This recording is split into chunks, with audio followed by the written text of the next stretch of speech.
Today we are painting a bearded dragon. Yes, a tiny little dinosaur with a lot of attitude. And as with any painting, the basic outline always comes first. Then the base wash. I mix my paint with a little bit of water and brush on a thin transparent layer. This sets the mood, creates an undertone and fill all the tiny white spaces with color.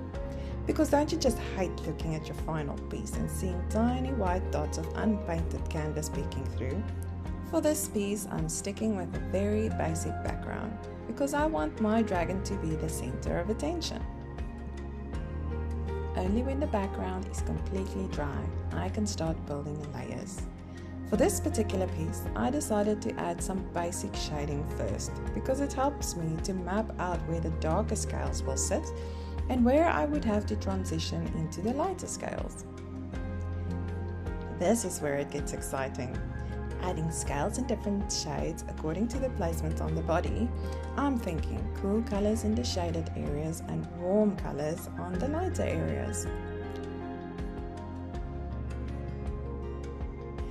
Slowly shaping the scales, defining the shadows under those spikes and giving this miniature dragon a life of its own.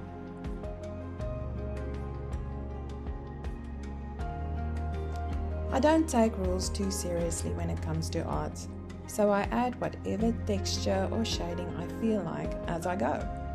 It might look a bit chaotic and all over the place to some, but trust me, there's method in the madness and in the end, it will all come together.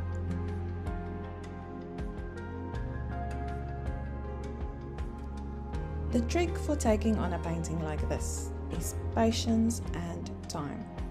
Each and every single scale has to be painted, rounded off and given shading or light reflecting, and sometimes even both. It takes time, but the extra effort will pay off in the end.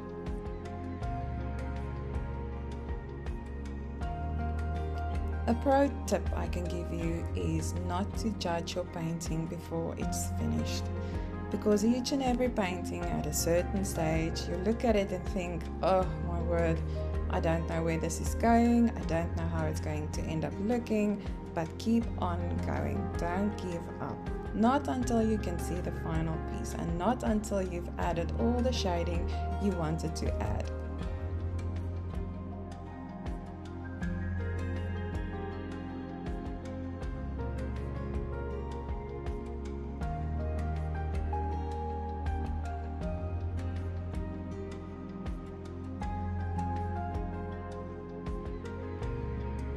And then lastly, my favorite part, the final touches and bright whites. This is where my dragon becomes alive. Those eyes should look like they are looking straight at you. And this can only be done by adding pure, bright white. And then after everything is done, I step back, squint, and do a final few adjustments. I hope this video could help you. See you next time. Bye.